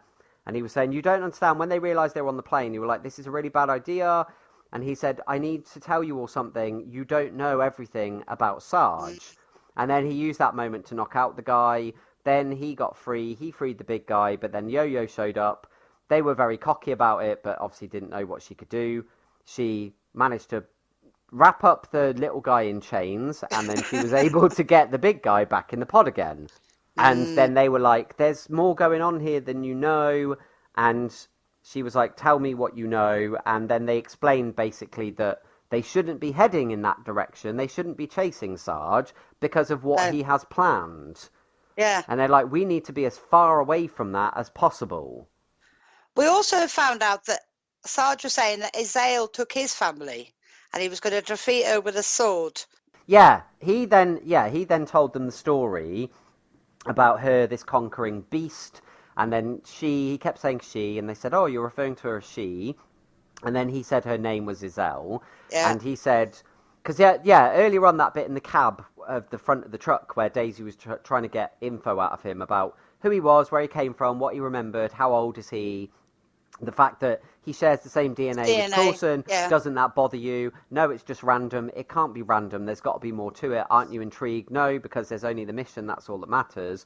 Why is this so important to you? It doesn't matter. Stop asking questions. So then he told them, and he said, you know, she took everything that I care about. She killed my family, and he said, and I'm going to kill her. And they're like, how are you going to do that? And he's like, with this. And he pulled out a sword, and they're like, really? You're going to kill her with a sword? And they're like, we feel like there's something here you're not telling us. And then he went to do something, and Daisy went whoosh, and then knocked the sword flying, and he went, and I knew that there was something you weren't telling me. He's like, there it is. And he's like, I knew there was more to you than meets the eye, hacker, like that. And it's like, okay. Well, then later on, he went into the back. They were all in the back, and he goes, it's starting. And then we had all these people in a field. Yeah. They were all like, I don't know if they were chanting something. They all started turning into those spear things. Yep, and it started. But then it was making growing together. It was making something, wasn't it? A tower. Mm-hmm. It was a tower for the beast. Yes, because then he explained to them about the tower that basically they were tapping into the Earth's. So this was the significance of the ley lines that got mentioned a few episodes back. Yeah. They were tapping into the Earth's like magnetic field and the power of the ley lines to power up this tower, which would then be like a beacon for her, and then when she arrived and interacted with the tower, it would amplify it, and it would just make it grow exponentially, and it would like power her up as well. So it's like, we need to destroy that tower before she gets here. But also what happened is they also found a blip on the satellite thing, saying there was a plane in the air, so basically they don't know who that plane is, so Fitz's ship's coming, and they're going to shoot it down because they don't know what that is, do they? And the flip side problem of this is that Fitz and Simmons were desperately trying to work on a communications device to let everybody know they're on this ship and they're coming home, and they can't get it to work. It won't work for some reason. So they've got no way of contacting the ground. The lighthouse and the Zephyr and stuff have tracked this thing, and they're putting they're putting the right clues together and going, this is clearly what this S.H.I.E.L.D is arriving on, and she's headed right for that tower, so we need to destroy it. So hence obviously the name of this. She's took over all the crew now, hasn't she? All the crew on the ship. Yeah, because you saw the other little guy, didn't you? The friend of the guy with the drug sweets, looking for him. He wouldn't leave the sweets behind because they were all on the floor. Going, it's not like him to leave his puffies behind. And the way Gemma go, oh, there the things, and remembering what she was taking. But then by the stage they realised it was too late. Everyone else was being taken over. Even he got taken over, didn't he? Yep, and then they were mate of him. talking about S.H.I.E.L.D, and then they went, "Where is S.H.I.E.L.D? Come to think of it, where's everyone? Where is everyone else?"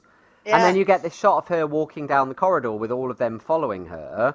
Yeah. But that's what I'm saying, is the fact that she left Fitz and Simmons alone. She didn't infect them. She didn't transform them. So her conversation with them, where she was like, "I appreciate you and your help," and things like that, it's like, that's why I'm confused by her and her motivation. And yeah, but she might need them for something else. Yeah, maybe. I mean, she did say about the planet, and she said, let's just hope for your sake that the monoliths are here, because otherwise this planet's going to end up being destroyed. But again, it was all that vagueness of she didn't say, "I'm going to destroy the planet." She didn't say it's going to be me. She said, the planet's going to end up, sadly, is going to end up like the Chromicron homeworld, and it's going to be destroyed. And because that was the other thing when she was talking about the Chromicron homeworld, she implied that when she got there, it was being destroyed. That it wasn't her that... I mean, again, that could just be her lying to them to keep them on side. But I don't know. There's certain... I feel that there's chunks of information, key information, that we're still having withheld from us. Yeah. Because we still don't know the nature of what Sarge is, or who Sarge is, or anything like that. Well, he has a secret weapon which will destroy everything. And obviously now the plane is at risk now because it's going over wherever he's going to do this thing. Then there was something about something he could create a 200-mile crater with this bomb that he had. Because the plane was on autopilot, wasn't it? And he got out of the plane. No, not the plane. Got on top of the truck. Plane. The truck. The truck. He got on top of the truck. And then obviously, so the bomb and the truck was on autopilot. He was on the top. And then there was a red circle on the top of the plane. And that was clever, wasn't it? When the guy in the containment thing said to the other guy, "Step away from my jacket."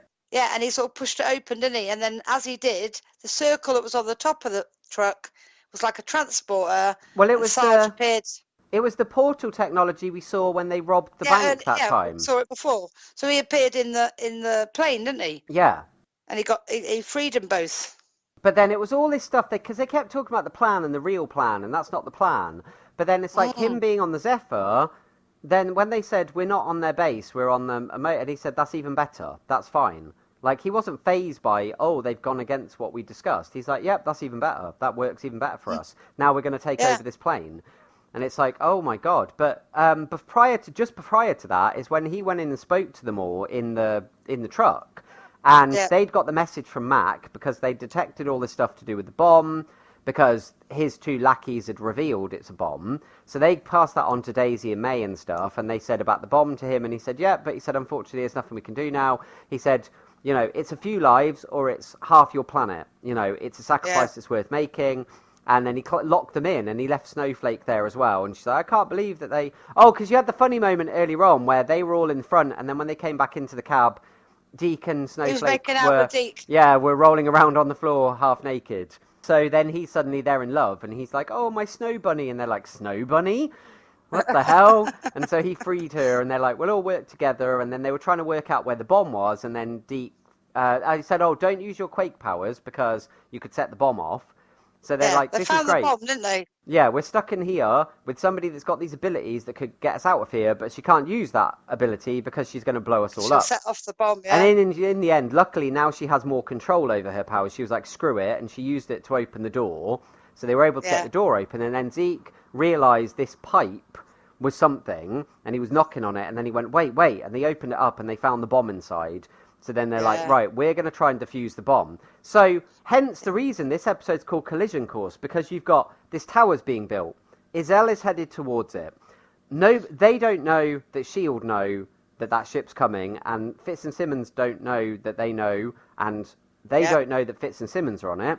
You've got the truck headed on a collision course towards the tower, which is going to cause the explosion. You've got a bunch of our guys in the truck. You've got Sarge and his crew ready to take over the Zephyr. So there's all these combustible elements all coming together in one thing. So it was just like, wow, so exciting. And then we saw Enoch. Yes, we got the will return. We got the will return moment. And the will return moment... he was checking in with the Chronicons, wasn't he? Yeah, with the ones that are spread out that he's clearly still on good terms with. and but then they wanted to kill him, and they said, but it's all right. Stop. No, you got that wrong. No, he didn't. No, basically, he contacted somebody else that's clearly like a friend of his, and he discussed about the problem with their homeworld, and he proposed like this alliance that him and any of their other associates need to work together. Then you get the cut to the hunters. So you get the guy that had the hunters, disc, wasn't it? And we need to track down Enoch, and we need to kill him, and we need to eliminate this threat and stuff like that. And then they clearly are still on the ship that they were on previously, that they had Fitz and Simmons on, because they're like, said, how are we going to do that? They left, they got rid of those people, and he said, doesn't matter, we have their brains. Yes, because they must have copied or downloaded their consciousness into them devices they were in. And it ended with him saying he's going in. Yeah, so he's going to go into their memories. Like, oh, my days. So it's like, so that's another element to add to this collision course, is the fact that they're going to obviously find out, they're probably going to find out about Earth, and they're probably going to head there too, I imagine. Well, yeah, I would have thought so. Is it all links with her and the... Oh, yeah. So very exciting. Very good. So, yes, so on one hand, you were right last week in your assertion that she's the baddie, but on the other hand, there are just still so many questions that I'm not... I mean, I'm mostly convinced she's the baddie, but at the same time, I'm just like, I don't know, though. I don't know. Holding back a little bit of doubt, just in case, because Sarge, what did she mean by he's not what you think he is? Yeah. It's like, oh, yeah, can't wait. Couple of days and it'll be on again. I can't wait to watch it. It's so good. It's just so good. Oh, something else I need to throw back to that I found out that I found quite interesting. Couple of things, actually. Yes. Oh no, I can't talk about all the things. There's two things I can talk about. So, thing one. Okay. So, you remember the other week when they were on the planet Kitson? And they met Mr. Kitson? Yes.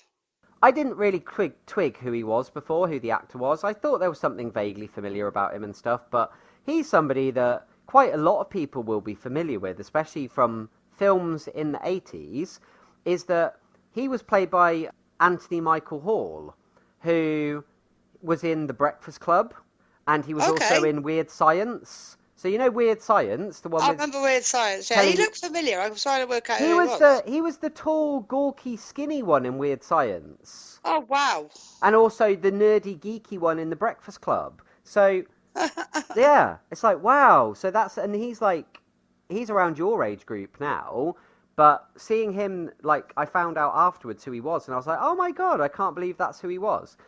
But on the topic of people in things, so two characters that we've met so far in Stranger Things, who are people, like, of note in some way, shape or form. So firstly, you've got the people that work at the newspaper, yeah? Yeah. So you got that quite slightly ugly, weird-looking guy with a sort of bald head, blonde haircut. Okay, yeah. Did you recognise him at all? Did you think, oh, he looks kind of familiar? Yeah? Well, the reason he looks familiar is because that's Gary Busey's son. Oh! That's Jake Busey. Ah. So, when I realised it was him, I was like, now I know why he looks familiar, because he looks quite similar looking to his dad. He's got that sort of slightly weird, ugly sort of look to him, this strange looking face. So, yeah, that was Jake Busey, so that was interesting. And that makes a lot of sense, yeah. And then the other character is our new character, Robin, the girl that works with Steve. Yes. She is the daughter of Ethan Hawke and Uma Thurman. Ah. So, yeah, her name's Maya Hawke, so she's got two very famous parents. I remember there was something about new character, and I never clicked on it to see, because obviously she's the newest. I said to you earlier on when we were talking about it, didn't I? I said, and a new girl, and I never elaborated on it. And did you ever watch... Because I know you watch a lot of these dramas and stuff on the BBC. Did you ever watch the Little Women drama they did? No. Oh, that's one you didn't watch. Okay, because I was going to say she was in that. That was her first big break. Was in the BBC adaptation of Little Women. But yeah, so yes, she's the daughter of Ethan Hawke and Uma Thurman. And when I saw that, I was like, oh, I can definitely see Uma Thurman in her now. I can see, yeah, she looked familiar to me. I was thinking, where do I know you from? That's obviously the mum, isn't it? From the mum's face. Yeah. Yeah, so she will hopefully get more of her then. Yeah. Maybe over the next couple of weeks. There is another like familiar face in Stranger Things, but you've not got to that yet, so we won't discuss that until you do. No spoilers. But all in all, Agents of S.H.I.E.L.D, all the programs, like say, Legion was a bit Fear again was a bit but hopefully that'll get better. Obviously, they have to have a little quiet period, I suppose, but to piece it. I mean, I know we say, it's like, but then it's like if you were reading a book, you'd have a bit of an episode where it's a bit nonsensical, but it matters somewhere along the line. Yeah. Do you know what I mean? As a view, when you're watching a program, you go, "Oh, that was a rubbish episode."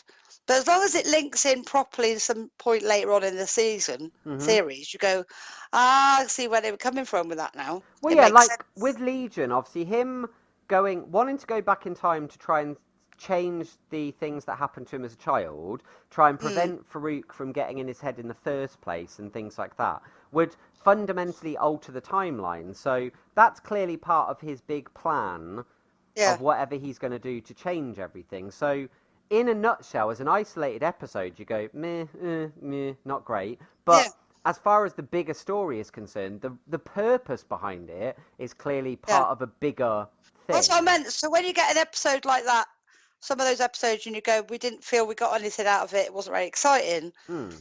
As long as they marry it all up later on, you can go, see what they did there. Yeah. Because like you say, if you were reading something, that's how it works in books, doesn't it? Mm-hmm. So we're just too critical. Yeah, I guess we are sometimes. We just want more information straight away. Yep. Wow. So there we go. So that's everything for this week, everybody. As I said at the beginning, don't forget to leave a like, hit that thumbs up button and let us know you enjoyed this. Don't forget to subscribe to the channel if you haven't done so already, and help me continually, build this Geek-Dom. Get to 160. Yeah, I'm not far off it now, so hopefully, or maybe I might have hit that by the time this goes out on Sunday, but we'll see. By the time you're a year now then, Don, the way it's going? Well, hopefully it's going to be before then, before I reach a year, it'll be 200. By the time the year, you'll have at least 200, so... Going in the right direction, so help me with that, people. Help me build this even bigger. Also, leave your comments. Please leave your comments. And like I said before, if you don't want them read out, if you're not leaving comments because you don't want us to talk about them, just put something in brackets just to say so, and we won't discuss those topics. Or we won't discuss those comments, sorry. And go in the description box for the link to my Twitter, so you can come and follow and chat to me on there, and also my donation mediums. So if you feel nice and kind and lovely and want to drop me a few pennies to help me to do more things with the channel so that I can get games and equipment and everything else in between, then do that too. That would be great. But at the same time, you don't have to. It's not something you have to do. It's just if you fancy it. That will do it for this week. So thank you once again, Mum, for joining me. Yeah, good. It was all good. Have a think about the answer to Skippy's question. Yes, and send him a message. I will, yes. I will get back to you, Skippy, no problem. And we will see you all here again this time next week. So you all take care now. Bye-bye. Bye, bye, bye, bye, bye.